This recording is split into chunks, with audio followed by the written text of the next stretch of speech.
ಎಲ್ಲರಿಗೂ ನಮಸ್ಕಾರ. ನನ್ನ ಹೆಸರು ಛಾಯಾ ಅಂತ. ಒಂದು ಕಾಲೇಜಲ್ಲಿ ಕೆಮಿಸ್ಟ್ರಿ ಪ್ರೊಫೆಸರ್ ಆಗಿ ವರ್ಕ್ ಮಾಡ್ತಾ ಇದ್ದೀನಿ. ನನ್ನ ಇಂಟೆನ್ಷನ್ ಏನು ಈ ಚಾನಲ್ನ ತೆಗೆಯೋದಕ್ಕೆ ಅಂದರೆ ಸಾಧ್ಯ ಆದಷ್ಟು ಕೆಮಿಸ್ಟ್ರಿ ರಿಲೇಟೆಡ್ ಟಾಪಿಕ್ನ ಸಿಂಪಲಾಗಿ ಕನ್ನಡ ಹೇಳುವಂಥ ಪ್ರಯತ್ನ ಮಾಡ್ತಾ ಇದ್ದೀನಿ. ಕೆಮಿಸ್ಟ್ರಿ ಇಷ್ಟ ಇಲ್ಲದವರೆಗೂ ಕೆಮಿಸ್ಟ್ರಿ ಕಡೆಗೆ ಸೆಳೆಯುವಂಥ ಪ್ರಯತ್ನನ ನಾನು ಚಾನಲ್ ಮುಖಾಂತರ ಮಾಡ್ತಾ ಇದ್ದೀನಿ. ಸದ್ಯಕ್ಕೆ ನೀವೇನಾದರೂ ರಾಣಿ ಚೆನ್ನಮ್ಮ ಯೂನಿವರ್ಸಿಟಿನಲ್ಲಿ ಓದ್ತಾ ಇದ್ದೀರಾ, ಕೆಮಿಸ್ಟ್ರಿನ ಒನ್ ಆಫ್ ದಿ ಮೇಜರ್ ಸಬ್ಜೆಕ್ಟಾಗಿ ತೊಗೊಂಡಿದ್ದೀರಾ, 4th ಸೆಮ್ಮಲ್ಲಿ ಇದ್ದೀರಾ ಅಂತಂದರೆ ನಿಮ್ಗೆ ಆಲ್ರೆಡಿ ಗೊತ್ತಿರುತ್ತೆ. ಕೆಮಿಸ್ಟ್ರಿನಲ್ಲಿ ಒಟ್ಟು ನಿಮಗೆ 4 ಯೂನಿಟ್ ಇರುತ್ತೆ.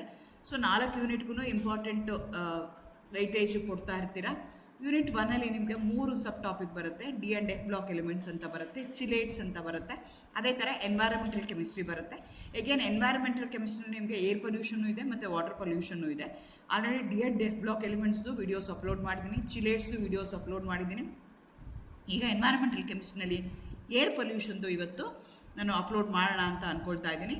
ಟೈಪ್ಸ್ ಆಫ್ ಪೊಲ್ಯೂಟೆಂಟ್ಸು, ಸೋರ್ಸಸ್ ಏನು, how we are going to measure air pollution ಅಂದರೆ ಏನು, ಯಾವ್ಯಾವ ಥರ ಪೊಲ್ಯೂಟೆಂಟ್ಸ್ ಇರುತ್ತೆ, ಸೊ ಅದಕ್ಕೆ ಸೋರ್ಸ್ ಯಾವುದು, ಅದನ್ನು ಹೇಗೆ ಕಂಟ್ರೋಲ್ ಮಾಡ್ಬೋದು, ಅದನ್ನೆಲ್ಲ ಈ ವಿಡಿಯೋದಲ್ಲಿ ಹೇಳೋಣ ಅಂತ ಅಂದ್ಕೊಳ್ತಾ ಇದ್ದೀನಿ.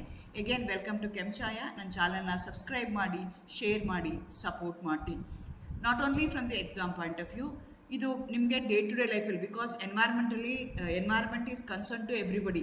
ಸೊ ನನಗೆ 2 ಥರ ಆಸ್ತಿ ಇರುತ್ತೆ. ಒಂದಕ್ಕೆ ಪಿತ್ರಾರ್ಜಿತ ಆಸ್ತಿ ಅಂತ ಹೇಳ್ತೀವಿ, ಇನ್ನೊಂದಕ್ಕೆ ಸ್ವಯಾರ್ಜಿತ ಆಸ್ತಿ ಅಂತ ಹೇಳ್ತೀವಿ. ಪಿತ್ರಾರ್ಜಿತ ಆಸ್ತಿ ಅಂತಂದರೆ ನಿಮ್ಮ ತಾತ ಮುತ್ತಾತೆಯಿಂದ ನಿಮಗೆ ಬಂದಿರುವಂಥದ್ದು. ಅದನ್ನು ಮುತ್ತಾತ ಏನು ಮಾಡಿರ್ತಾರೆ, ತಾತನ ಕೊಟ್ಟಿರ್ತಾರೆ, ತಾತ ಏನು ಮಾಡಿರ್ತಾರೆ, ನಿಮ್ಮ ಅಪ್ಪನ ಕೊಟ್ಟಿರ್ತಾರೆ, ನಿಮ್ಮ ಅಪ್ಪನಿಂದ ನಿಮಗೆ ಬಂದಿರುತ್ತೆ. ಅದಕ್ಕೆ ನಾವೇನಂತ ಕರಿತೀವಿ, ಪಿತ್ರಾರ್ಜಿತ ಆಸ್ತಿ ಅಂತ ಹೇಳ್ತೀವಿ. ಅದು ನಿಮ್ಮ ತಂದೆ ಮಾಡಿರೋದಲ್ಲ. ಆದರೆ ಇನ್ನೊಂದು ಥರ ಆಸ್ತಿ ಇರುತ್ತೆ, ಅದಕ್ಕೆ ನಾವೇನಂತ ಕರಿತೀವಿ, ಸ್ವಯಾರ್ಜಿತ ಅಂತ ಹೇಳ್ತೀವಿ. ಅಂದರೆ ಅದು ನಿಮ್ಮ ತಂದೆ ಅವರೇ ಆದಂಥ ದುಡ್ಡಲ್ಲಿ ಅವರು ಅರ್ನ್ ಮಾಡಿರೋವಂಥದ್ದಕ್ಕೆ ಸ್ವಯಾರ್ಜಿತ. ಸೊ ರೂಲ್ಸ್ ಪ್ರಕಾರ ಹೇಗಿದೆ ಅಂದರೆ, ಕಾನೂನು ಪ್ರಕಾರ ಸ್ವಯಾರ್ಜಿತ ಆಸ್ತಿನ ನಾವು ಯಾರಿಗೆ ಬೇಕಾದ್ರೂ ಕೊಡ್ಬೋದು, ಹೆಂಗೆ ಬೇಕಾದ್ರೂ ಅದನ್ನು ನಾವು ಖರ್ಚು ಮಾಡ್ಕೋಬೋದು. ಯಾಕೆಂದರೆ ನಾನು ಅರ್ನ್ ಮಾಡಿರೋವಂಥದ್ದು. ಆದರೆ ಪಿತ್ರಾರ್ಜಿತ ಆಸ್ತಿ ಏನಿದೆಯಲ್ಲ, ಅದನ್ನು ಎಲ್ಲ ಮಕ್ಕಳಿಗೆ, ಅವ್ರು ಒಳ್ಳೆಯವರಾಗಿರ್ಬೋದು, ಕೆಟ್ಟವರಾಗಿರ್ಬೋದು, ಅವ್ರು ಓದಿರ್ಬೋದು, ಓದ್ದಲೇ ಇರ್ಬೋದು, ಅಥವಾ ಹೆಣ್ಮಕ್ಳಾಗಿರ್ಬೋದು, ಗಂಡು ಮಕ್ಕಳಾಗಿರ್ಬೋದು, ಎಲ್ಲರಿಗೂ ಸಮವಾಗಿ ಹಂಚಬೇಕು ಅಂತ ಹೇಳ್ತಾರೆ. ಯಾಕೆಂದರೆ ಅದು ನಂದಲ್ಲ, ಪಿತ್ರಾರ್ಜಿತವಾಗಿ ಬಂದಿರುವಂಥದ್ದು. ಅದೇ ಥರ ಎನ್ವೈರನ್ಮೆಂಟು ಏನು ಗೊತ್ತಾ, ಪಿತ್ರಾರ್ಜಿತವಾಗಿ ನಾನು ಹುಟ್ಟಕ್ಕಿಂತ ಮುಂಚೆನೇ ಅದಿತ್ತು, ಎನ್ವೈರನ್ಮೆಂಟ್ ಇತ್ತು, ನೇಚರ್ ಅದೆಲ್ಲ ಕೊಟ್ಟಿತ್ತು ನನಗೆ. ಅದನ್ನು ನಾನು ಏನು ಮಾಡಬೇಕು, ಪ್ರೊಟೆಕ್ಟ್ ಮಾಡಿಕೊಂಡು ನೆಕ್ಸ್ಟ್ ಜನ್ರೇಷನ್ಗೆ ಕೊಡಬೇಕು. ಸ್ವಯಾರ್ಜಿತ ಆದರೆ ನಾನು ಹೆಂಗೆ ಬೇಕಾದ್ರೂ ಖರ್ಚು ಮಾಡ್ಕೋಬೋದು, ಹೆಂಗೆ ಬೇಕಾದ್ರೂ ಅದನ್ನು ನಾನು ಯೂಸ್ ಮಾಡ್ಕೋಬೋದು, ಖರ್ಚು ಮಾಡ್ಬೋದು, ಕೊಡ್ಬೋದು, ಹಾಳು ಮಾಡಿ. ಆದರೆ ಎನ್ವೈರನ್ಮೆಂಟಲ್ಲಿ ಏನಿದೆಯಲ್ಲ, ಅದು ನಾನು ಹೆಂಗೆ ಬೇಕೋ ಹಂಗೆ ಪಿತ್ರಾರ್ಜಿತ ಆಸ್ತಿ ಏನಿದೆಯಲ್ಲ, ಅದನ್ನು ಹೆಂಗೆ ಬೇಕೋ ಹಂಗೆ ನಾನು ಮಾಡ್ಕೊಳಕ್ಕಾಗಲ್ಲ. ಅದೇ ಥರ ನಂದು ಈ ಎನ್ವೈರನ್ಮೆಂಟಲ್ ಕೆಮಿಸ್ಟ್ರಿ ಏನಿದೆಯಲ್ಲ ಅದು ನನಗೆ, ಅಥವಾ ಈ ಎನ್ವೈರ್ಮೆಂಟ್ ಏನಿದೆಯಲ್ಲ, ಈ ನೇಚರ್ ಏನಿದೆಯಲ್ಲ, ಅದು ನನಗೆ ಪಿತ್ರಾರ್ಜಿತ ಆಸ್ತಿ. ಅದನ್ನು ಕಾಯ್ಕೊಂಡು ನಾನು ಏನು ಮಾಡಬೇಕಾಗತ್ತೆ, ಇನ್ನೂ ಸ್ವಲ್ಪ ಸಾಧ್ಯ ಆದರೆ ಬೆಳೆಸಿ ನನ್ನ ನೆಕ್ಸ್ಟ್ ಜನ್ರೇಷನ್ಗೆ ಕೊಡಬೇಕಾಗತ್ತೆ ಅದನ್ನು. ಸೊ ಹಾಗಾಗಿ environmental chemistry play very important role in our day to day life. ಪ್ರತಿಯೊಬ್ಬರು ಕೆಮಿಸ್ಟ್ರಿ ಓದ್ತಾ ಇರೋರು ಅಂತಲ್ಲ, ಭೂಮಿ ಮೇಲೆ ಇರುವಂಥ ಎಲ್ಲ ಮನುಷ್ಯರು ಅಂತ ನಾವು ಕರ್ಕೋಬೇಕು ಅಂತಂದರೆ ನಾವೇನು ಮಾಡಬೇಕು, ಸಾಧ್ಯ ಆದಷ್ಟು ಪೊಲ್ಯೂಷನ್ನ ಏನು ಮಾಡಬೇಕು, ಕಂಟ್ರೋಲ್ ಮಾಡಬೇಕಾಗತ್ತೆ. ನನ್ನ ಕೈಯಲ್ಲಿ ಆದಷ್ಟು ಇಂಡಿವಿಜುವಲಾಗಿ ನನಗೆ ಏನು ಮಾಡೋಕ್ಕೆ ಸಾಧ್ಯನಾ ಅದನ್ನು ಮಾಡಿ ಅದನ್ನು ಅವಾಯ್ಡ್ ಮಾಡಬೇಕಾಗತ್ತೆ. ಸೊ ಹಾಗಾದರೆ ಏರ್ ಪೊಲ್ಯೂಷನ್ ಅಂದರೆ ಏನು? ಏರ್ ಪೊಲ್ಯೂಷನ್ ಅಂತಂದರೆ ಕೆಲವೊಂದು ಪೊಲ್ಯೂಟೆಂಟ್ಸು ಏರಲ್ಲಿ ಇರ್ತವೆ. What are pollutants? These are the unnecessary, unwanted, harmful substances. ಅದು ಕೆಮಿಕಲ್ಸ್ ಆಗಿರ್ಬೋದು, ಗ್ಯಾಸಸ್ ಆಗಿರ್ಬೋದು, ಏನೋ ಸಾಲಿಡ್ ಆಗಿರ್ಬೋದು, ಏನೋ which was not required to the environment. ಅಂಥದ್ದು ಇರುತ್ತಲ್ಲ, which is not required to the air ಇರುತ್ತಲ್ಲ, ಅಂಥದಕ್ಕೆ ನಾವೇನಂತ ಕರಿತೀವಿ, ಪೊಲ್ಯೂಟೆಂಟ್ಸ್ ಅಂತ ಕರಿತೀವಿ. ಸೊ ಈ ಪೊಲ್ಯೂಟೆಂಟ್ಸ್ ಏನಾಗಿರ್ತವೆ, ಏರಲ್ಲಿ ಏನಾದರೂ ಇತ್ತು ಅಂದರೆ ಅದಕ್ಕೆ ಒಂದು ಲಿಮಿಟೆಡ್ ಯಾಕೆಂದರೆ ಪೊಲ್ಯೂಟೆಂಟ್ಸ್ ಇರಲೇಬಾರ್ದು ಅಂತಲ್ಲ. ಈಗ ಅಕ್ಕಿ ತೊಗೊಳ್ತೀರಾ ಅಂದರೆ ಆ ಕಲ್ಲಿರುತ್ತೆ, ಅದರಲ್ಲಿ ಎಷ್ಟಿರಬೇಕು, ಅಕ್ಕಿಗಿನ್ನ ಜಾಸ್ತಿ ಕಲ್ಲೇ ಆಗಿಬಿಟ್ರೆ ಆಗಲ್ಲ. ಸೊ ಅದಕ್ಕೆ ಲಿಮಿಟೆಡ್ ಎಷ್ಟೇ ಕಾನ್ಸಂಟ್ರೇಷನ್, 1 2 ಇತ್ತು ಅಂದರೆ ಓಕೆ ಅನ್ಬೋದು, ತೆಗಿಬೋದು. ಅದೇ ಥರ ನಾವೇನು ಮಾಡಬೇಕು, ಆ ಪೊಲ್ಯೂಟೆಂಟ್ಸ್ ಏನಾಗಿರಬೇಕು, ಕಾನ್ಸಂಟ್ರೇಷನು ತುಂಬ ಕಡಿಮೆ ಇರಬೇಕು. ಅದಿಲ್ದರೆ ಅದಕ್ಕಿಂತ ಜಾಸ್ತಿ ಆಯಿತು ಅಂದರೆ ಅಂಥದಕ್ಕೆ ನಾವೇನಂತ ಕರಿತೀವಿ, ಏರ್ ಪೊಲ್ಯೂಷನ್ ಅಂತ ಕರಿತೀವಿ. ಅದೇನಾಗುತ್ತೆ ಅಂದರೆ it going to harm humans, animals, plants, environment, entire ನೇಚರ್ಗೆ ಅದು ನನಗೆ ತೊಂದರೆ ಮಾಡ್ತಾ ಇರುತ್ತೆ. ಅಂಥದಕ್ಕೆ ನಾನು ಏನಂತ ಕರಿತೀನಿ, ಪೊಲ್ಯೂಟೆಂಟ್ಸ್ ಅಂತ ಕರಿತೀನಿ. ಆ ಥರ ಪೊಲ್ಯೂಟೆಂಟ್ಸ್ ಏನಾದರೂ ಏರಲ್ಲಿದ್ದರೆ ಅದಕ್ಕೆ ನಾನು ಏನಂತ ಕರಿತೀನಿ, ಏರ್ ಪೊಲ್ಯೂಷನ್ ಅಂತ ಕರಿತೀನಿ. Air pollution refers to the presence of pollutants in the air at concentration that are harmful to humans, animals, plants and the environment. Pollutants may be in the form of gases like carbon monoxide, sulfur dioxide, nitrogen oxide, ozone, ಈ ಥರದ್ದು ಬೇಕಾದ್ರೂ ಇರ್ಬೋದು. ಅಥವಾ particulate matter, solid ಥರದ್ದು, suit ಆಗಿರ್ಬೋದು, dust ಆಗಿರ್ಬೋದು, smoke ಆಗಿರ್ಬೋದು, ಅಥವಾ ಬಯಾಲಜಿಕಲಿ ಪೋಲನ್ ಆಗಿರ್ಬೋದು, ಮೈಕ್ರೋಬ್ಸ್ ಆಗಿರ್ಬೋದು. ಪೋಲನ್ ಅಂತಂದರೆ ಒಂದು ವಸಂತ ಮಾಸದಲ್ಲಿ ಏನಾಗಿರುತ್ತೆ, ಹೂಗಳಲ್ಲಿ ಇರ್ತವೆ. ಪೋಲನ್ಸ್ ಅದು ಇರ್ಬೋದು, ಮೈಕ್ರೋಬ್ಸ್ ಇರ್ಬೋದು. ಸೊ ಇದು ಒಳಗಡೆನೂ ಇರ್ಬೋದು, ಮನೆ ಒಳಗಡೆನೂ ಇರ್ಬೋದು, ಮನೆ ಹೊರಗಡೆ ಇರ್ಬೋದು. ಔಟ್ಡೋರ್ ಏರ್ ಅಂತ ಕರಿತೀವಿ, ಅಮಿಡೆಂಟ್ ಪೊಲ್ಯೂಷನ್ ಅಂತ ಕರಿತೀವಿ. ಇಂಡೋರ್ ಏರ್ಗೆ ಹೌಸ್ ಹೋಲ್ಡ್ಸ್ ಕೆಮಿಕಲ್ಸ್, ನಾವು ಎಷ್ಟೊಂದು ಈಗ ಮನೆ ಕ್ಲೀನಾಗಿರಬೇಕು ಅಂತ ಎಷ್ಟೊಂದು ಇದನ್ನೆಲ್ಲ ಯೂಸ್ ಮಾಡ್ತೀವಿ, ಕ್ಲೆನ್ಸರ್ಸ್ನ ಯೂಸ್ ಮಾಡ್ತೀವಿ ಮನೆ ವಾಶ್ ಮಾಡ್ಬೇಕಾದ್ರೆ, ಮನೆ ಒರೆಸ್ಬೇಕಾದ್ರೆ. ಸೊ ಅಂಥದ್ರಿಂದನೂ ನಿಮ್ಗಾಗತ್ತೆ. ಅಥವಾ ಯಾವುದೋ ಒಂದು ಪಾತ್ರೆ ತೊಳೆಯೋದಕ್ಕೆ ಅಥವಾ ಯೂಸ್ ಮಾಡ್ತೀವಿ, ಪೇಂಟ್ಗಳಲ್ಲಿ ಯೂಸ್ ಮಾಡ್ತೀವಿ, ಈ ಥರ ಕೆಮಿಕಲ್ಸ್ನೂ ಇರ್ಬೋದು. ಅದಕ್ಕೆ ಇಂಡೋರ್ ಏರ್ ಅಂತ ಕರಿತೀವಿ. ಸೊ ಇವನು ಏನಾಗಿರ್ಬೋದು, ಪಲ್ಯೂಟ್ ಆಗಿರ್ಬೋದು. ಇಂಥದಕ್ಕೆ ನಾವೇನಂತ ಕರಿತೀವಿ, ಏರ್ ಪೊಲ್ಯೂಷನ್ ಅಂತ ಕರಿತೀವಿ. ನಾನು ಹೇಳ್ದಂಗೆ ನಿಮ್ಮ ಸಿಲೆಬಸ್ ಪ್ರಕಾರ ಟೈಪ್ಸ್ ಆಫ್ ಪೊಲ್ಯೂಟೆಂಟ್ಸ್ ಅಂತ ಸೋರ್ಸಸ್ ಎಲ್ಲಿಂದ ಬರುತ್ತೆ ಅಂತ ನಮಗೆ ಗೊತ್ತಾಗಬೇಕು. ಸೊ ನಾನು ಹೇಳ್ದಂಗೆ ಗ್ಯಾಸಸ್, ನಾನು ಅದು ಹೇಳ್ದಂಗೆ ಗ್ಯಾಸಸ್ ಇರ್ಬೋದು, ಪರ್ಟಿಕ್ಯುಲೇಟ್ ಇರ್ಬೋದು, ಮೈಕ್ರೋಬ್ಸ್ ಇರ್ಬೋದು. ನೀವೀಗ ಗ್ಯಾಸಸ್ನ ಕನ್ಸಿಡರ್ ಮಾಡಿದ್ರೆ ಕಾರ್ಬನ್ ಮಾನಾಕ್ಸೈಡ್ ನನಗೆ ಅದು ಎಲ್ಲಿ ಬರುತ್ತೆ ಅಂದರೆ, ಯಾವುದೇ ಒಂದು ಆರ್ಗ್ಯಾನಿಕ್ ಕಾಂಪೌಂಡ್ನ ನೀವು ಹೀಟ್ ಮಾಡಿದ್ರೆ ಕಂಬರ್ಷನ್ ರಿಯಾಕ್ಷನ್ ಅಂತ ಹೇಳ್ತೀವಿ. ಹೀಟ್ ಮಾಡಿದ್ರೆ ಯಾವಾಗ ಅದು ಕಾರ್ಬನ್ ಡೈಆಕ್ಸೈಡ್ ಮತ್ತು ವಾಟರ್ನ ಕೊಡುತ್ತೆ. ಆದರೆ ಕೆಲವೊಂದು ಸಲ ಏನಾಗುತ್ತೆ ಅಂದರೆ ಆ ಕಂಬರ್ಷನ್ ಇದೆಯಲ್ಲ ಅದು ಕಂಪ್ಲೀಟಾಗಿ ಆಗಲ್ಲ, ಇನ್ಕಂಪ್ಲೀಟ್ ಆಗಿರುತ್ತೆ. ಇನ್ಕಂಪ್ಲೀಟ್ ಆದಾಗ ನನಗೆ ಏನಾಗುತ್ತೆ ಅಂದರೆ ಕಾರ್ಬನ್ ಮಾನಾಕ್ಸೈಡು ಡೆವಲಪ್ ಆಗಿರುತ್ತೆ. ಆ ರೀತಿಯಾಗಿ ನನಗೆ ಬರುತ್ತೆ. ಅದೆಲ್ಲಾಗಿರ್ಬೋದು ಅಂದರೆ, ನಾನು ಯಾವುದೋ ಒಂದು ಹೀಟ್ ಮಾಡ್ತಾ ಇರ್ತೀನಿ, ಏನೋ ಒಂದು ಏನು ಮಾಡ್ತಾ ಇರ್ತೀನಿ, ಹೊಗೆ ಹಾಕ್ತಾ ಇರ್ತೀನಿ, ಬೆಂಕಿ ಹಚ್ತಿದ್ದೀನಿ ಅಂತ ಇಟ್ಕೊಳ್ಳೋಣ. ಅಲ್ಲಿ ಏನಾಗ್ತಾ ಇರುತ್ತೆ ಅಂದರೆ ಆರ್ಗ್ಯಾನಿಕ್ ಕಾಂಪೌಂಡ್ ಏನಾಗ್ತಾ ಇರುತ್ತೆ, ಆರ್ಗ್ಯಾನಿಕ್ ಕಾಂಪೌಂಡ್ ಅಂತಂದರೆ ಫ್ಯೂಯಲ್ಸ್ ಆಗಿರ್ತವೆ. ವೆಹಿಕಲ್ಸಲ್ಲಿ ಪೆಟ್ರೋಲ್ ಆಗಿರ್ಬೋದು, ಅಥವಾ ಡೀಸೆಲ್ ಆಗಿರ್ಬೋದು, ಬಯೋಮಾಸ್ ಆಗಿರ್ಬೋದು, ಇಂಡಸ್ಟ್ರಿಯಲ್ ಫರ್ನೆಸ್ ಆಗಿರ್ಬೋದು, ಅಲ್ಲೆಲ್ಲನೂ ಏನು ಮಾಡ್ತಿರ್ತೀವಿ, ಆರ್ಗ್ಯಾನಿಕ್ ಕಾಂಪೌಂಡ್ ಯಾವುದೋ ಒಂದನ್ನು ಹೀಟ್ ಮಾಡ್ತಾ ಇರ್ತೀವಿ. ಕಂಪ್ಲೀಟ್ ಕಂಬರ್ಷನ್ ಆಯಿತು ಅಂದರೆ ಕಾರ್ಬನ್ ಡೈಆಕ್ಸೈಡ್ ಕೊಡುತ್ತೆ. ಇನ್ಕಂಪ್ಲೀಟ್ ಕಂಬರ್ಷನ್ ಆಯಿತು ಅಂದರೆ ಅದು ಕಾರ್ಬನ್ ಮಾನಾಕ್ಸೈಡ್ ಕೊಡುತ್ತೆ. So this carbon monoxide is highly toxic ಅಂತ ಹೇಳ್ತೀವಿ. Sometimes it may leads to death ಅಂತಲೂ ಹೇಳ್ತಾರೆ. So reduces oxygen transport in the blood. ಇದು ಏನಾಗುತ್ತೆ ಅಂದರೆ ನಮ್ಮ ಆಕ್ಸಿಜನ್ ಟ್ರಾನ್ಸ್ಪೋರ್ಟ್ನ ನಮ್ಮ ಬ್ಲಡ್ಡಲ್ಲಿ ಕಡಿಮೆ ಮಾಡುತ್ತೆ. ಕಾಸಿಂಗ್ ಹೆಡ್ಏಕ್ಸ್ ಬರ್ಬೋದು, ಡೆಸಿನೆಸ್ ಬರ್ಬೋದು, ಪೊಟೆನ್ಷಿಯಲಿ ಡೆತ್, ಕೆಲವೊಂದು ಸಲ ಸಾಯೋ ಅಂಥ ಚಾನ್ಸಸ್ಸು ಇರುತ್ತೆ. ಇದನ್ನು ನೀವೆಲ್ಲ ಅಬ್ಸರ್ವ್ ಮಾಡ್ಬೋದು ಅಂತಂದರೆ, ನಿಮ್ಮ ಮನೆಗಳಲ್ಲಿ ನಿಮ್ಮ ತಾಯಿದಿರು ಏನು ಮಾಡ್ತಿರ್ತಾರೆ ಅಂದರೆ, ಹಬ್ಬ ಬಂತು ಏನೋ ಬಂತು ಅಂದರೆ ಕರಿಯೋ ತಿಂಡಿಗಳು ಜಾಸ್ತಿ ಮಾಡ್ತಿರ್ತಾರೆ ಅಂತ ಇಟ್ಕೊಳ್ಳೋಣ. ಚಕ್ಲಿ, ಕೋಡ್ಬಳೆ, ಕೆಲವೊಂದು ಫೆಸ್ಟಿವಲ್ಗೆ ಅದು ಮಾಡಲೇಬೇಕು ಅಂತಿರುತ್ತೆ. ಅಥವಾ ದೀಪಾವಳಿಗೆಲ್ಲ ಆಯಿತು ಅಂದರೆ ಕಜ್ಜಾಯ ಮಾಡೋದಿರುತ್ತೆ. ಆ ಥರ ಕೆಲವೊಂದು ಕರೆದು ಮಾಡೋ ಅಂಥದ್ದೇ ಮಾಡಲೇಬೇಕು ಅಂತ ಇರುತ್ತೆ. ತುಂಬ ಹೊತ್ತು ಅವ್ರು ಒಲೆ ಮೇಲೆ ಕೂತ್ಕೊಂಡ್ರೆ ನಮ್ಮ ಕಿಚನ್ಗಳಲ್ಲಿ ಸರಿಯಾಗಿ ವೆಂಟಿಲೇಷನ್ ಇಲ್ಲ ಅಂದರೆ ಅದು ಕರೆದ ದಿವಸ ಏನಾಗುತ್ತೆ, ನಿಮ್ಮ ತಾಯಿದಿರು ಏನು ಹೇಳ್ತಾರೆ, ಇವತ್ತು ತುಂಬ ಸುಸ್ತಾಗ್ತಿದೆ ನನಗೆ ಅಂತ ಹೇಳ್ತಾರೆ. ಅಷ್ಟೇ ಕೆಲಸ ದಿನ ಮಾಡಿರ್ತಾರೆ, ಆದರೆ ತುಂಬ ಹೊತ್ತು ಒಲೆ ಮುಂದೆ ಕರಿಯೋದು ಕೂತ್ಕೊಂಡಾಗ ಅಲ್ಲೇನಾದರೂ ಕರೆಕ್ಟಾಗಿ ನಮಗೆ ಏರಿಯೇಷನ್ ಇಲ್ದಲೇ ಇದ್ದರೆ, ಕರೆಕ್ಟಾಗಿ ನಮಗೆ ಆಕ್ಸಿಜನ್ ಸಪ್ಲೈ ಇಲ್ಲ ಅಂತಂದರೆ ಅಲ್ಲಿ ಕಾರ್ಬನ್ ಡೈಆಕ್ಸೈಡ್ ಆಗಿರಲ್ಲ, ಕಾರ್ಬನ್ ಮಾನಾಕ್ಸೈಡ್ ಆಗಿರುತ್ತೆ. ಹಾಗಾಗಿ ಅದನ್ನು ಮಾಡಿದಾಗ ನಿಮ್ಮ ತಾಯಿದಿರಿಗೆ ತುಂಬ ತಲೆನೋವು ಬರ್ತಿದೆ, ತುಂಬ ಡ್ರೆಸಿನೆಸ್, ತುಂಬ ಸುಸ್ತಾಗ್ತಾ ಇದೆ ಅಂತ ಅನಿಸುತ್ತೆ. ಹಾಗಾಗಿ ಈ ಥರ ಕರಿಯೋದು ಎಲ್ಲ ಮಾಡಿದಾಗ, ಹಾಗಾಗಿ ಹಿಂದಿನ ಕಾಲದಗಳಲ್ಲೆಲ್ಲ ಅಡುಗೆ ಮನೆಯೆಲ್ಲ ಏನಾಗ್ತಿತ್ತು ಅಂದರೆ ಜಾಸ್ತಿ ವೆಂಟಿಲೇಷನ್ ಇರ್ತಿರ್ಲಿಲ್ಲ. ಅದೇ ಈಗ ಎಲ್ಲ ಪ್ಲ್ಯಾನ್ ಮಾಡಿ ಕಟ್ತಾ ಇದ್ದಾರೆ. ಆ ventilation play very important roll. So ಅದು ಇರ್ಬೋದು. That is also A pollutant in the air, main pollutant in the air. ಅದೇ ಥರ ಕಾರ್ಬನ್ ಡೈಆಕ್ಸೈಡ್ ಇದು ಅಷ್ಟೇ. ಫಾಸಿಲ್ ಫ್ಯೂಯಲ್ ಕಂಬರ್ಷನು, ಡಿಫಾರೆಸ್ಟೇಷನು, ಸಿಮೆಂಟ್ ಪ್ರೊಡಕ್ಷನು, ಇಲ್ಲೆಲ್ಲನೂ ನಾವೇನು ಮಾಡ್ತಾ ಇರ್ತೀವಿ ಅಂದರೆ ಕಾರ್ಬನ್ ಡೈಆಕ್ಸೈಡು ಜನರೇಟ್ ಆಗ್ತಾ ಹೋಗುತ್ತೆ. ಸೊ ಕಾರ್ಬನ್ ಫೂಟಿಂಗ್ ಅಂತ ಒಂದು ವರ್ಡ್ ಯೂಸ್ ಮಾಡ್ತಾರೆ. ಸೊ ಗ್ರೀನ್ ಹೌಸ್ ಎಫೆಕ್ಟ್ಗೆ ಇದು ಕಾರಣ ಆಗುತ್ತೆ, ಓಝೋನ್ ಡಿಪ್ಲೀಷನ್ಗೆ ಕಾರಣ ಆಗುತ್ತೆ, ಗ್ಲೋಬಲ್ ವಾರ್ಮಿಂಗ್ಗೆ ಇದೆಲ್ಲ ಕಾರಣ ಆಗುತ್ತೆ. ಜೊತೆಗೆ ಕ್ಲೈಮೇಟ್ ಚೇಂಜ್. ಈಗ ನೀವು ನೋಡ್ತಾ ಇದ್ದೀರಾ, ನಾವು ಸಣ್ಣವರಿದ್ದಾಗ ನಮ್ಗೆ ಹೇಳ್ತಾ ಇದ್ರು ವರ್ಷಕ್ಕೆ 4 ತಿಂಗಳಿಗೆ ಒಂದೊಂದು ಸೀಸನ್ ಬರುತ್ತೆ. ಸೊ ನಿಮಗೆ ವರ್ಷದಲ್ಲಿ 2ರಿಂದ 3 ಸೀಸನ್ಗಳು ಬರುತ್ತೆ ಅಂತ. ಮಳೆಗಾಲ, ಚಳಿಗಾಲ, ಬೇಸಿಗೆಕಾಲ, ವಸಂತಕಾಲ, ಈ ಥರ ಅವರು ಕಾಲಗಳನ್ನ ಹೇಳ್ತಾ ಇದ್ರು. ಈಗ ನಾವು ಆ ಥರ ನಮ್ಮ ಮಕ್ಕಳಿಗೆ ಲೈವ್ ಆಗಿ ತೋರ್ಸೋಕ್ಕೆ ಆಗಲ್ಲ. ಚಳಿಗಾಲ ಅಂದ್ಕೊಂಡಿರ್ತೀವಿ, ಮಳೆ ಬರುತ್ತೆ, ಮಳೆಗಾಲ ಅಂತ ಅಂದ್ಕೊಂಡಿರ್ತೀವಿ, ಸುಡು ಬಿಸಿಲಿರುತ್ತೆ. ಸೊ ಈಗಂತೂ ನಮಗೆ ಗ್ಲೋಬಲ್ ಇಂಪ್ಯಾಕ್ಟ್, ಗ್ಲೋಬಲ್ ವಾರ್ಮಿಂಗ್ ಅದು ನಮಗೆ ತುಂಬ ಜಾಸ್ತಿ ಕಾಣಿಸ್ಕೊಳ್ತಾ ಇದೆ. Not only in India, throughout ವರ್ಲ್ಡಲ್ಲಿ ಇದು ನಮಗೆ ಕಾಣಿಸ್ಕೊಳ್ತಾ ಇದೆ. ಅದೇ ಥರ ಸಲ್ಫರ್ ಆಕ್ಸೈಡ್ಸ್, SO2 ಆಗಿರ್ಬೋದು, SO3 ಆಗಿರ್ಬೋದು, ಅದಕ್ಕೆ SOX ಅಂತ ಹಾಕಿದ್ದೀನಿ. ಎಕ್ಸ್ ಮೇ ಬಿ 2 ಇರ್ಬೋದು, 3 ಇರ್ಬೋದು, ಆ ಥರದ್ದು. Burning coal, oil with sulphur, smelting, power ಪ್ಲ್ಯಾಂಟ್ಸ್ಗಳಲ್ಲೆಲ್ಲನೂ ನಾವು ಸಲ್ಫರ್ನ ಯೂಸ್ ಮಾಡ್ತೀವಿ. ಆವಾಗ ಏನಾಗುತ್ತೆ ಅಂದರೆ ಸಲ್ಫರ್ ಆಕ್ಸೈಡು ಬರುವಂಥ ಚಾನ್ಸಸ್ ಇರುತ್ತೆ. ಸಲ್ಫರ್ ಆಕ್ಸೈಡ್ ಜಾಸ್ತಿ ಆಯಿತು ಅಂತಂದರೆ ಅದೇನಾದರೂ ವಾಟರ್ ಒಳಗಡೆ ಮಳೆ ಬಂದಾಗ ಅದು ಅಗೇನ್ ಗೇಷಿಯಸ್ ಮಾಲಿಕ್ಯೂಲ್ಸಿಂದ ಏರಲ್ಲಿರುತ್ತೆ, ಮೇಲ್ಗಡೆ ಹೋಗಿರುತ್ತೆ. ಅಲ್ಲೇನಾದರೂ ನೀರು ಬಂದರೆ ಆ ನೀರು ಏನು ಮಾಡ್ಬೋದು, ಆ್ಯಸಿಡ್ ರೈನ್ ಆಗಿ ಕನ್ವರ್ಟ್ ಆಗುತ್ತೆ. ಆ್ಯಸಿಡ್ ರೈನ್ ಆಯಿತು ಅಂತಂದರೆ ನಿಮಗೆ ಗೊತ್ತಿರ್ಬೋದು, ಸ್ಟೋನ್ ಲೆಪ್ರಸಿ ಅಂತ ಒಂದು ಪದ ಯೂಸ್ ಮಾಡ್ತಾರೆ. ಈಗ ನಮ್ಮ ತಾಜ್ ಮಹಲ್ ಸುತ್ತಮುತ್ತ ಏನಾಗಿದೆ ಅಂತಂದರೆ ಎಷ್ಟೊಂದು ಫ್ಯಾಕ್ಟ್ರಿಗಳಿವೆ. ಆ ಫ್ಯಾಕ್ಟ್ರಿಗಳಲ್ಲಿ ಸಲ್ಫರ್ ಜಾಸ್ತಿ ಹೊರಗಡೆ ಬರ್ತಾ ಇದೆ. ಬಿಕಾಸ್ ಆಫ್ ದಟ್ ಅಲ್ಲೇನಾಗ್ತಿದೆ ಅಂದರೆ ಆ ತಾಜ್ ಮಹಲ್ ಕಪ್ಪಾಗ್ತಿದೆ ಅಂತ ಒಂದಷ್ಟು ದಿವಸದಲ್ಲಿ ನಿಮಗೆ ಗೊತ್ತಾಯಿತು. ಅದಕ್ಕೆ ಸ್ಟೋನ್ ಲೆಪ್ರಸಿ ಅಂತಾರೆ. ಸ್ಟೋನ್ಗೂ ನಮ್ಗೆ ಏನು ಬಂದ್ಬಿಡುತ್ತೆ ಅಂದರೆ ಲೆಪ್ರಸಿ ರೋಗ ಬಂದ್ಬಿಡುತ್ತೆ. ಆ ರೀತಿ ಆಗುತ್ತೆ. That is because of the sulphur oxide. ಇದರಿಂದ ಏನಾಗುತ್ತೆ ಅಂತಂದರೆ ರೆಸ್ಪಿರೇಟರಿ ಪ್ರಾಬ್ಲಮ್, ಉಸಿರಾಡೋಕ್ಕೆ ತೊಂದರೆ ಆಗೋದು. ಆಮೇಲೆ ಕ್ರಾಫ್ಟ್ಸು ಮತ್ತು ಬಿಲ್ಡಿಂಗ್ಸ್ಗಳಿಗೆಲ್ಲ ಏನಾಗುತ್ತೆ ಅಂದರೆ ಆ್ಯಸಿಡ್ ಕಂಟೆಂಟ್ ಜಾಸ್ತಿ ಇರುತ್ತೆ. ಹಾಗಾಗಿ ಸರಿಯಾಗಿ ಬೆಳೆ ಬೆಳೆಯದೇ ಇರುವಂಥದ್ದು, ಈ ಥರದನ್ನೆಲ್ಲ ನಿಮಗೆ ಆಗ್ತಾ ಹೋಗುತ್ತೆ. ಅದೇ ಥರ nitrogen oxide, this is also one of the pollutant present in the air. ಇದು ಅಷ್ಟೇ ವೆಹಿಕಲ್ ಎಕ್ಸಾಸ್ಟಿಂದ, ಪವರ್ ಪ್ಲ್ಯಾಂಟಿಂದ, ಇಂಡಸ್ಟ್ರಿಯಲ್ ಬಾಯ್ಲರ್ಸ್ಗಳಲ್ಲಿ ಇದನ್ನೆಲ್ಲ ಯೂಸ್ ಮಾಡ್ತಾ ಇದ್ದೀವಿ. ಅಗೇನ್ NaX ಅಂದರೆ ಅದು NO ಆಗಿರ್ಬೋದು, NO2 ಆಗಿರ್ಬೋದು, NO3 ಆಗಿರ್ಬೋದು, ಇದೆಲ್ಲನೂ ಇರ್ತವೆ. ಇದು ಅಷ್ಟೇ. ಇದೇನು ಮಾಡುತ್ತೆ ಅಂದರೆ it contributes to the smog, acid rain, ozone formation, irritates lung, ಇದೆಲ್ಲನೂ ನನಗೆ ಕಾರಣಗಳು ಆಗ್ತಾ ಹೋಗುತ್ತೆ.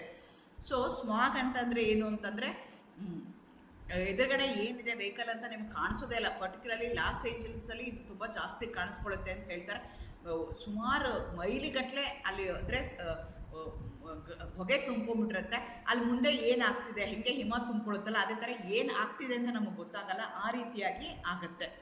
ಅದೇ ಥರ ಹೈಡ್ರೋಜನ್ ಸಲ್ಫೈಡ್ ಪೆಟ್ರೋಲಿಯಂ ರಿಫೈನಿಂಗಲ್ಲಿ, ನ್ಯಾಚುರಲ್ ಗ್ಯಾಸ್ ಪ್ರೊಸೆಸಿಂಗಲ್ಲಿ, ಸುಯೇಜ್ ಟ್ರೀಟ್ಮೆಂಟಲ್ಲಿ, ಇಲ್ಲೆಲ್ಲನೂ ನಾವೇನು ಮಾಡ್ತೀವಿ, ಹೈಡ್ರೋಜನ್ ಸಲ್ಫೈಡ್ನ ಯೂಸ್ ಮಾಡ್ತೀವಿ.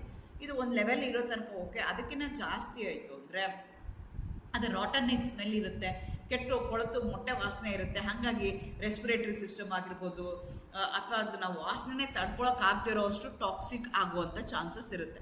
ಅದೇ ಥರ ಹೈಡ್ರೋಕಾರ್ಬನ್ಸ್ ವೆಹಿಕಲ್ ಎಮಿಷನಿಂದ, ಆಮೇಲೆ ಇಂಡಸ್ಟ್ರಿಯಲ್ ಸಾಲ್ವೆಂಟು, ಪೆಟ್ರೋಲಿಯಂ ರಿಫೈನ್ ಮಾಡೋದ್ರಿಂದನೂ ನನಗೆ ಹೈಡ್ರೋಕಾರ್ಬನ್ಸ್ ಬರುತ್ತೆ.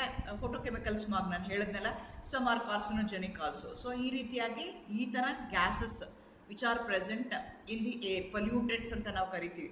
ಕಾರ್ಬನ್ ಮಾನಾಕ್ಸೈಡ್ ಆಗಿರ್ಬೋದು, ಕಾರ್ಬನ್ ಡೈಆಕ್ಸೈಡ್ ಆಗಿರ್ಬೋದು, ಸಲ್ಫರ್ ಆಕ್ಸೈಡ್ಗಳಾಗಿರ್ಬೋದು, ನೈಟ್ರೋಜನ್ ಆಕ್ಸೈಡ್ ಆಗಿರ್ಬೋದು, ಹೈಡ್ರೋಜನ್ ಸಲ್ಫೈಡ್ ಆಗಿರ್ಬೋದು, ಹೈಡ್ರೋಕಾರ್ಬನ್ಸ್ ಆಗಿರ್ಬೋದು, all these are gaseous pollutant present in the air which cause to the air pollution. ಅದೇ ಥರ ಇದಕ್ಕೆ ಏನು ಆಗುತ್ತೆ ಅಂತಂದರೆ ಗೇಷಿಯಸ್ ಪೊಲ್ಯೂಟೆಂಟ್ಸ್ ಅಂದರೆ carbon monoxide is mainly released from incomplete combustion of the fuels in vehicles and furnaces and it is highly toxic as it interferes with oxygen transport in the blood. So ನಮ್ಮ oxygen transport ಮಾಡೋದಕ್ಕೆ ಅದೇನಾಗುತ್ತೆ, ತಡೆ ಒಡ್ಡುತ್ತೆ. ಹಾಗಾಗಿ ಅದು ನನಗೆ ಕಷ್ಟ ಆಗುತ್ತೆ. Sometimes it may be fatal also. Carbon dioxide though not toxic, ಇದು ನಾಟ್ ಟಾಕ್ಸಿಕ್ ಇಲ್ಲ, but it's a major contributor to the global warming are greenhouse gas ಅಂತ ಕರಿತೀವಿ. ಸೊ ಇದರಿಂದ ಏನಾಗುತ್ತೆ ಅಂದರೆ ಟೆಂಪ್ರೇಚರ್ ಆಲ್ರೆಡಿ ರೈಸ್ ಆಗಿದೆ. ಆಮೇಲೆ ನಮ್ಮದೇನು ಓಷನ್ಗಳೇನಿದೆಯಲ್ಲ ಅವೆಲ್ಲ ಐಸ್ ಕ್ಯಾಪಿಂಗ್ ಏನಾಗ್ತಿದೆ ಅವೆಲ್ಲ ರೆಡ್ಯೂಸ್ ಆಗ್ತಾ ಇದ್ದಾವೆ. So many problems will be created because of that particular gas. Sulphur oxide emitted from the coal or coal oil combustion smelting process cause acid rain and respiratory problem. Nitrogen oxide largely from the vehicle exhaust and power plants contribute to the smog formation, acid rain, ozone buildup while irritating the lungs. Hydrogen sulfide, petroleum refining, sewage treatment and natural processing alli agta hogutte is highly toxic and it going to have a very bad smell. Hydrocarbons emitted from vehicles, petroleum refining, industrial solvent play a major role in photochemical smog formation. Some are carcinogenic in nature. Okay, ಈಗ ಇದು ಗೊತ್ತಾಗಿದೆ. ಇದೆಲ್ಲನೂ ನನಗೆ pollutants ಇದೆ ಏರಲ್ಲಿ ಅಂತ ಗೊತ್ತಿದೆ. ಅದನ್ನು ಏನು ಮಾಡಬೇಕು, ನಾನು ಇಲ್ದಂಗೆ ಮಾಡಬೇಕು, ನಲ್ಲಿಫೈ ಮಾಡಬೇಕು, ಇಲ್ಲ ಅಂದರೆ ಕಡಿಮೆ ಮಾಡಬೇಕು. ಅದಕ್ಕೆ ಏನಂತ ಕರಿತೀವಿ, ಕಂಟ್ರೋಲ್ ಮೆಷರ್ಸ್ ಅಂತ ಕರಿತೀವಿ. ಹೇಗೆ ಅದನ್ನು ಕಂಟ್ರೋಲ್ ಮಾಡ್ಬೋದು. ಸೊ ಕಂಟ್ರೋಲ್ ಮಾಡ್ಬೋದು ಅಂದರೆ ನನ್ನ ಕಾರಣಗಳು ಯಾವ ಥರ ಯಾರಿಂದ ಬರ್ತಿದೆ ಅದು ಪೊಲ್ಯೂಟೆಂಟ್ ಅಂತ ನನಗೆ ಗೊತ್ತಿದೆ ಅಂದರೆ, ಕಾರಣ ಗೊತ್ತಿದೆ ಅಂತಂದರೆ ಅದನ್ನು ತಡಿಬೋದು, ನಾನು ಕಡಿಮೆ ಮಾಡ್ಕೋಬೋದು. So in a transport sector, catalytic converter, clean fuels like CNG and promotion of electrical vehicles help to reduce the emission. First carbon monoxide ಇರ್ಬೋದು, ಕಾರ್ಬನ್ ಡೈಆಕ್ಸೈಡ್ ಆಗಿರ್ಬೋದು, ಅದೇನಾಗುತ್ತೆ ಕಂಬರ್ಷನ್ ರಿಯಾಕ್ಷನಲ್ಲಿ ಆಗುತ್ತೆ. ಸೊ ನಮ್ಮ ವೆಹಿಕಲಲ್ಲಿ ಏನಾಗುತ್ತೆ ಅಂದರೆ ಇನ್ಕಂಪ್ಲೀಟ್ ಕಂಬರ್ಷನ್ ಆದಾಗ ಕಾರ್ಬನ್ ಮಾನಾಕ್ಸೈಡ್ ಬರುತ್ತೆ. So I have to use a converters, catalytic converter in such a way that it completely get converted into carbon dioxide ಇರೋದನ್ನ ಕಾರ್ಬನ್ ಆಗಿ ಹೊರಗಡೆ ಬರೋ ಥರ ಅದನ್ನು ಮಾಡೋದಕ್ಕೆ ಎಷ್ಟೊಂದು ಕನ್ವರ್ಟರ್ಸ್ಗಳಿದ್ದಾವೆ, ಈಗ ಯೂಸ್ ಮಾಡ್ತಾರೆ. ಅಂಥ ವೆಹಿಕಲ್ಗಳನ್ನ ನಾವು ಯೂಸ್ ಮಾಡಬೇಕಾಗತ್ತೆ. ಅದೇ ಥರ ಯಾವುದೇ ರೀತಿಯಾದ ಕಾರ್ಬನ್ ಡೈಆಕ್ಸೈಡು, ಕಾರ್ಬನ್ ಮಾನಾಕ್ಸೈಡ್ ಕೊಡದೇ ಇರುವಂಥದ್ದು ಕ್ಲೀನ್ ಫ್ಯೂಯಲ್ಸ್ ಅಂತ ಕರಿತೀವಿ, CNG ಅಂತ ಕರಿತೀವಿ, ಅದನ್ನು ಯೂಸ್ ಮಾಡಬೇಕಾಗತ್ತೆ. ಅಥವಾ ಎಲೆಕ್ಟ್ರಿಕಲ್ ವೆಹಿಕಲ್ಸ್ ಅಂಥದ್ದನ್ನು ನಾವೇನು ಮಾಡಬೇಕಾಗುತ್ತೆ, ಇನ್ಸ್ಟೆಡ್ ಆಫ್ ಯೂಸಿಂಗ್ ದಿ ಇದು ಪೆಟ್ರೋಲು ಡೀಸೆಲ್ ಯೂಸ್ ಮಾಡೋದ್ ಬದಲು ಎಲೆಕ್ಟ್ರಿಕಲ್ ವೆಹಿಕಲ್ಸ್ ಯೂಸ್ ಮಾಡಿದ್ರೆ ಎಮಿಷನ್ಸು ಕಡಿಮೆ ಆಗುತ್ತೆ. Industrial sources can be controlled using a flue gas desulfurization unit, electrostatic precipitators, scrubbers along with a strict leak detection and repair system.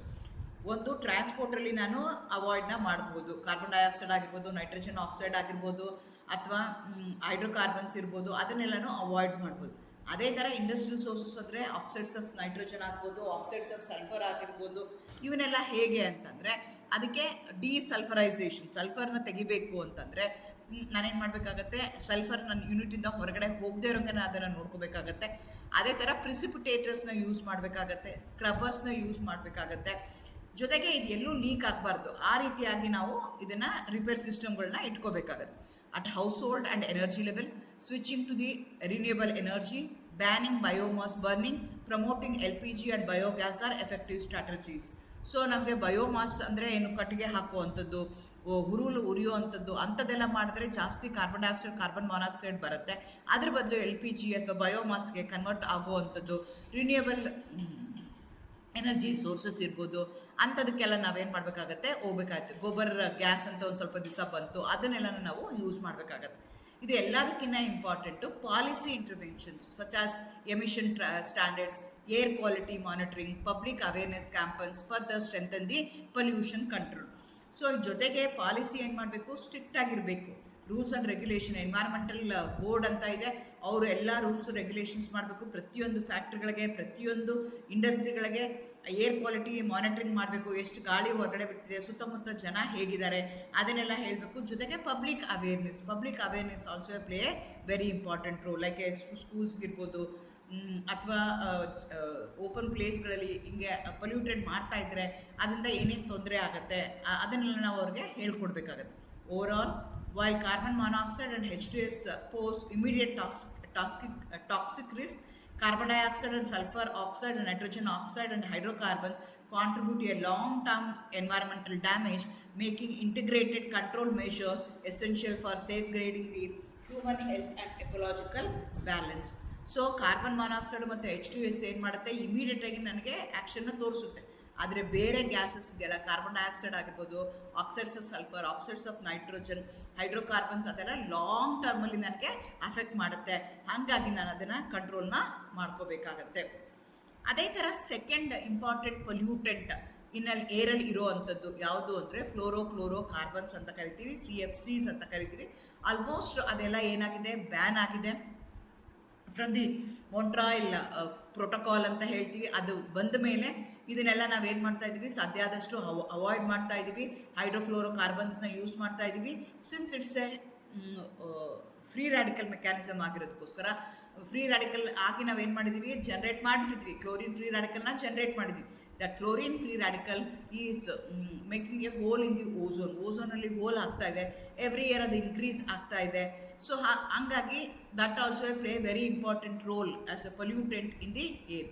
Fluorocarbons are synthetic compound once widely used in refrigeration, air conditioning, aerosol sprays, foam production. ಅದರೆಲ್ಲ ನಾವು ಅದನ್ನು use ಮಾಡಿದ್ವಿ. The main source is the human activity as they are not naturally occurring. ಇದು ನಾವು ಮಾಡಿದ್ದೇನೆ ಬೇಕು ಅಂತ ನಮ್ಮ human ಗ್ರೀಡಿನೆಸ್ಗೆ, ಮನುಷ್ಯನಿಗೆ ತುಂಬ ಆಸೆ. ನೇಚರ್ ಯಾವುದೋ ಒಂದು ಹೇಳ್ತಿರುತ್ತೆ, ಅದನ್ನು ಯೂಸ್ ಮಾಡಬೇಡ ತೊಂದರೆ ಆಗತ್ತೆ ನಿಮಗೆ ಅಂತ.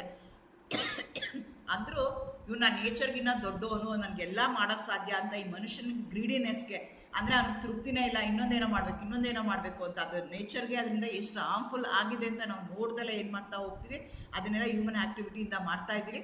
ಅದರಿಂದ ಎಗೇನ್ ನಮಗೇನೆ ತೊಂದರೆ ಆಗ್ತಿದೆ.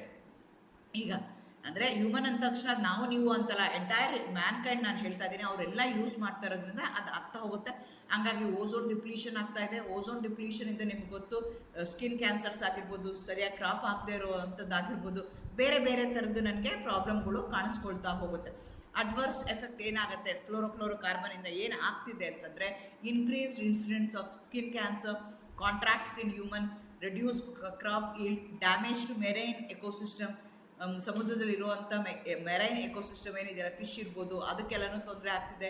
Disruption of global climate pattern. ಈಗ ನಮಗೆ ಈಗ ಇದಕ್ಕಿದ್ದಂಗೆ ಈ ಕಡೆ ಹುಬ್ಬಳ್ಳಿ ಧಾರವಾಡ ಅಲ್ಲೆಲ್ಲ ಏನಾಯಿತು ಅಂತಂದರೆ, ಹೇಗೆ ಕಾಶ್ಮೀರದಲ್ಲಿ ಹಿಮ ಸುರಿಯುತ್ತಲ್ಲ ಆ ರೀತಿ ಹಿಮ ಸುರಿಯಿತು. ವಿಚ್ ವಾಸ್ ಅಂದರೆ ಅವ್ರು ಹೇಳೋ ಪ್ರಕಾರ ಒಂದು 200 ವರ್ಷದಿಂದ 300 ವರ್ಷದಿಂದ ಯಾವುದೋ ಆಗದೆ ಇರೋವಂಥದ್ದು, ಅಂದರೆ ಅದು ಕಂಡು ಕೇಳಿರುವಂಥದ್ದೆಲ್ಲನೂ ಇಲ್ಲಿ ಆಗಕ್ಕೆ ಶುರು ಆಯಿತು ಅಂತ ಹೇಳ್ತಾರೆ.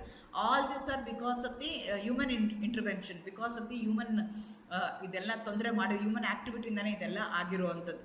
ಆದರೆ ಕಂಟ್ರೋಲ್ ಆಗಿದೆ. ಮಾಂಟ್ರಿಯಲ್ ಪ್ರೋಟೋಕಾಲ್ ಅಂತ ಹೇಳ್ತೀವಿ. ಅದಾದಮೇಲೆ ಏನಾಗಿದೆ, ಇದನ್ನೆಲ್ಲ ತಡಿಬೇಕು, ಓಝೋನ್ ಡಿಪ್ಲೀಷನ್ ಆಗ್ತಾ ಅದರಿಂದನೇ ಈ ಥರ ತೊಂದರೆ ಆಗಿದೆ ಅಂತ ಅದು ನಮಗೆ ಗೊತ್ತಾಗಿದೆ.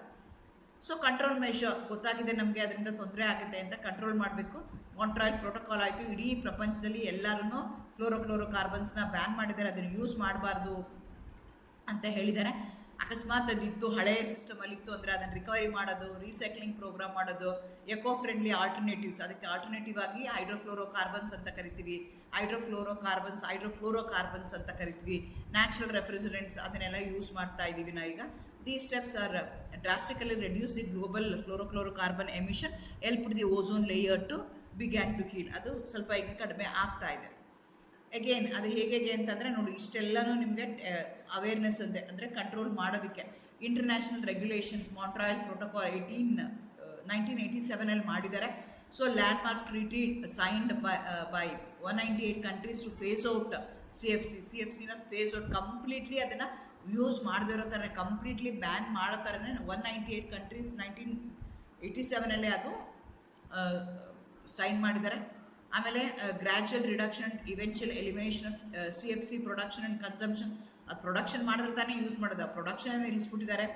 India including Karnataka is a signatory has implemented these measure through national policies. Again policies ಇದೆ, ಆ ಪಾಲಿಸೀಸ್ ಪ್ರಕಾರ ಅದನ್ನು ಯಾರು ತಯಾರು ಮಾಡಬಾರ್ದು, ಯೂಸ್ ಮಾಡಬಾರ್ದು ಅಂತ ಹೇಳಿದ್ದಾರೆ. ಎರಡನೇದು ಬ್ಯಾನ್ ಆ್ಯಂಡ್ ಫೇಸ್ ಔಟ್, ಅದನ್ನು ಕಂಪ್ಲೀಟ್ಲಿ ಬ್ಯಾನ್ ಮಾಡಿ ಅದನ್ನು ಫೇಸ್ ಔಟ್ ಇರೋದನ್ನು ಉಪಯೋಗಿಸದೇ ಇರೋ ಥರ ಅದನ್ನು ನಾವು ಮಾಡೋವಂಥದ್ದು. ಅದನ್ನು ಕಂಪ್ಲೀಟ್ಲಿ ರೆಫ್ರಿಜರೇಷನಲ್ಲಿ, ಏರ್ ಕಂಡೀಷನಲ್ಲಿ ಅದನ್ನೆಲ್ಲ ಯೂಸ್ ಮಾಡ್ತಾ ಇಲ್ಲ. ಸ್ಪ್ರೇಸ್ ಇರ್ಬೋದು, ಫೋಮ್ ಪ್ರೊಡಕ್ಷನ್ ಇರ್ಬೋದು, ಅಲ್ಲೆಲ್ಲೂ ಯೂಸ್ ಮಾಡ್ತಾ ಇಲ್ಲ. ಅದನ್ನು ನಾವೇನು ಮಾಡ್ತಾ ಇದ್ದೀವಿ, ಹೈಡ್ರೋಕ್ಲೋರೋ ಕಾರ್ಬನ್ಸ್ ಅಥವಾ ಹೈಡ್ರೋಫ್ಲೋರೋ ಕಾರ್ಬನ್ಸಿಂದ ಅದನ್ನು natural refrigerants like ammonia, carbon dioxide, ಹೈಡ್ರೋಕಾರ್ಬನ್ಸಿಂದ ಅದನ್ನು ರೀಪ್ಲೇಸ್ ಮಾಡ್ತಾ ಇದ್ದೀವಿ. ರಿಕವರಿ ಆ್ಯಂಡ್ ರೀಸೈಕ್ಲಿಂಗ್, ಅಕಸ್ಮಾತ್ ಈಗ ಆಲ್ರೆಡಿ ಇತ್ತು ಅಂತ ಇಟ್ಕೊಳ್ಳೋಣ, 1987 ಮುಂಚೆ ಫ್ರಿಡ್ಜ್ ಇತ್ತು ಅಂತ ಇಟ್ಕೊಳ್ಳೋಣ. ಆ ಫ್ರಿಡ್ಜಲ್ಲಿ ಆಲ್ರೆಡಿ ಏನಾಗಿರುತ್ತೆ, ಇದನ್ನು ನಾವು ಯೂಸ್ ಮಾಡಿದ್ದೀವಿ, ಅದನ್ನು ರಿಕವರಿ ಮಾಡುವಂಥದ್ದು, ಅದನ್ನು ಸರ್ವಿಸ್ ಮಾಡುವಂಥದ್ದು, ಅದನ್ನು ರೀಸೈಕಲ್ ಮಾಡುವಂಥದ್ದು, ಅದನ್ನೆಲ್ಲನೂ ಮಾಡಬೇಕಾಗತ್ತೆ. ಟೆಕ್ನಾಲಜಿಕಲ್ ಅಡ್ವಾಂಟೇಜಸ್, ಈಗ ಎಕೋ ಫ್ರೆಂಡ್ಲಿ ಕೂಲಿಂಗ್ ಟೆಕ್ನಾಲಜೀಸ್ನ ಯೂಸ್ ಮಾಡುವಂಥದ್ದು, promotion of CFC solvent in cleaning and ಮ್ಯಾನುಫ್ಯಾಕ್ಚರಿಂಗಲ್ಲಿ ಮಾಡುವಂಥದ್ದು. ಎಲ್ಲದಕ್ಕಿಂತ ಇಂಪಾರ್ಟೆಂಟು ಅವೇರ್ನೆಸ್ಸು, ಮಾನಿಟ್ರಿಂಗ್. ಇದನ್ನು ಯೂಸ್ ಮಾಡೋದ್ರಿಂದ ಏನಾಗುತ್ತೆ, ಓಝೋನ್ ಡಿಪ್ಲೀಷನ್ ಆಗುತ್ತೆ, ಓಝೋನ್ ಡಿಪ್ಲೀಷನಿಂದ ಯಾರ್ಯಾರಿಗೆ ಏನೇನು ತೊಂದರೆ ಆಗುತ್ತೆ, ಅದಕ್ಕೆ ಸೇಫ್ ಆಲ್ಟರ್ನೇಟಿವ್ ಯೂಸ್ ಮಾಡಿದ್ರೆ ಏನಾಗುತ್ತೆ. ಸೊ ಅವೇರ್ನೆಸ್ ಇಸ್ ದ ಎನ್ವೈರನ್ಮೆಂಟ್ಗೆ ಇಂಪಾರ್ಟೆಂಟಾಗಿ ಬೇಕಾಗಿರುವಂಥದ್ದು.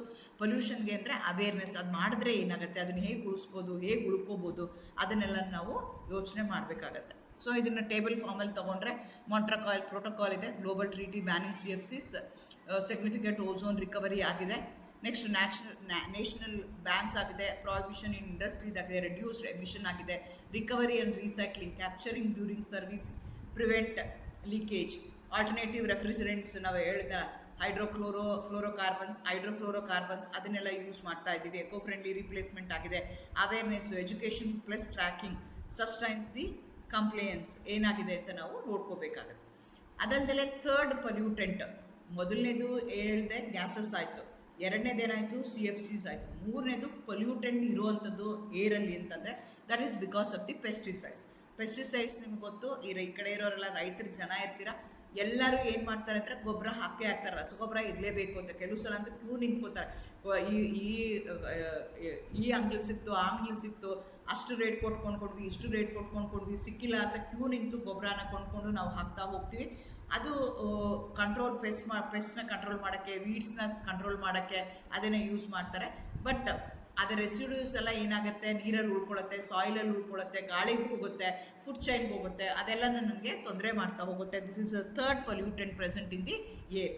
ಅಡ್ವರ್ಸ್ ಎಫೆಕ್ಟ್ ಅಂದರೆ ಇದನ್ನು ಜಾಸ್ತಿ ಪೆಸ್ಟಿಸೈಡ್ ಯೂಸ್ ಮಾಡಿದ್ರೆ ಹ್ಯೂಮನ್ ಹೆಲ್ತ್ಗೆ ಯಾವ ರೀತಿ ಆಗುತ್ತೆ.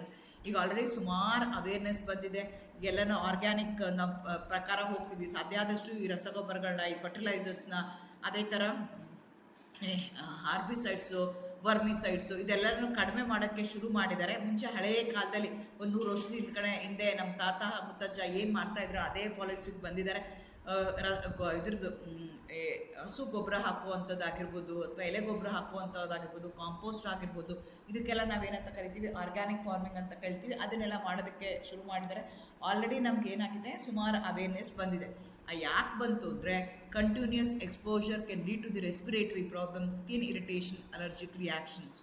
Where long-term exposure is linked with the neurological disorders, endocrine disruption and reproductive issues. Some pesticides are carcinogenic, increasing the risk of cancer.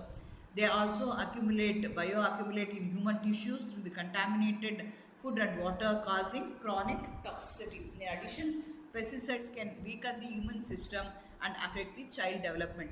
So ನಿಮ್ಗೆ ಗೊತ್ತಿದೆ ಅಂದರೆ ಹುಟ್ಟೋ ಮಕ್ಳಿಗೂ ಸರಿಯಾಗಿ ಇಲ್ಲದೆ ಇರೋವಂಥದ್ದು, ನ್ಯೂರಲಾಜಿಕಲ್ ಇದಾಗುವಂಥದ್ದು. ನೀವು ಆಲ್ರೆಡಿ ಒಂದು ಪಿಕ್ಚರ್ನ ನೋಡಿರ್ಬೋದು, ಪಂಜಾಬ್ ಟ್ರೈನ್ ಅಂತ. ಅದು ಏನು ಮಾಡುತ್ತೆ ಅಂತಂದರೆ ಆ ಪಂಜಾಬಲ್ಲಿ ಒಂದು ಜಾಗದಲ್ಲಿ ಏನಾಗಿದೆ ಅಂತಂದರೆ ಬಿಟ್ನೈರ್ ಅಂತ ಊರು, ಅಲ್ಲಿ ಊರಲ್ಲಿ ಆ ಮನೆಯಲ್ಲಿ ಊರಲ್ಲಿ ಒಬ್ಬರೂ ಕ್ಯಾನ್ಸರ್ ಇಲ್ಲದೆ ಇರೋಂಗಿಲ್ಲ. ಪ್ರತಿ ಮನೇಲಿ ಏನಿಲ್ಲ ಅಂದರೂ 3-4 ಜನ ಅಷ್ಟು ಜನ ಕ್ಯಾನ್ಸರ್ ಆಗಿ ಸತ್ತೋಗಿರೋ ಅಂಥವ್ರು ಇದ್ದಾರೆ. ಸೊ ಆ ಊರಿಂದ ಬಿಗ್ನಾಯರ್ ಅಂತ ಇದರಲ್ಲಿ ರಾಜಸ್ಥಾನಲ್ಲಿ ಒಂದು ಊರಿದೆ. ಆ ಊರಲ್ಲಿ ಕ್ಯಾನ್ಸರ್ ಹಾಸ್ಪಿಟ್ಲ್ ಇದೆ. ಹಾಗಾಗಿ ಜನ ಏನು ಮಾಡ್ತಾರೆ ಅಂದರೆ ಪಂಜಾಬಿಂದ ರಾಜಸ್ಥಾನಕ್ಕೆ ಅದು ವೀಕ್ಲಿ ಒನ್ಸ್ ಅಷ್ಟೇ ಓಡಾಡುತ್ತಂತೆ.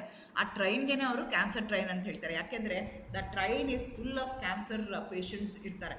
ಸೊ ಅಷ್ಟರ ಮಟ್ಟಿಗೆ ನಮಗೆ ಈ ಪೆಸ್ಟಿಸೈಡ್ ಏನು ಮಾಡ್ತಾ ಇದೆ, ತೊಂದರೆ ಮಾಡ್ತಾ ಇದೆ. ಸೊ ಹಂಗಾಗಿ ನಾವೇನು ಮಾಡಬೇಕಾಗತ್ತೆ, ಇದನ್ನೆಲ್ಲ ಯೋಚನೆ ಮಾಡಬೇಕಾಗತ್ತೆ ಹೇಗಾಗತ್ತೆ. ಸೊ ಅದರಿಂದ ನಾವು ಉಪಯೋಗ ಇದೆಯಾ ಇಲ್ವಾ ಅದನ್ನು ನಾವು ನೋಡ್ಕೋಬೇಕಾಗತ್ತೆ. ಕಂಟ್ರೋಲ್ ಮೆಷರ್, ಅದಕ್ಕೆ ನಾನು ಏನು ಮಾಡಬೇಕಾಗತ್ತೆ ಅಂದರೆ ಇಂಟಿಗ್ರೇಟೆಡ್ ಪೆಸ್ಟ್ ಮ್ಯಾನೇಜ್ಮೆಂಟ್ ಅಂತ ವರ್ಡ್ ಯೂಸ್ ಮಾಡ್ತಾರೆ. ಈಗ IPM ಅಂತ ಹೇಳ್ತಾರೆ.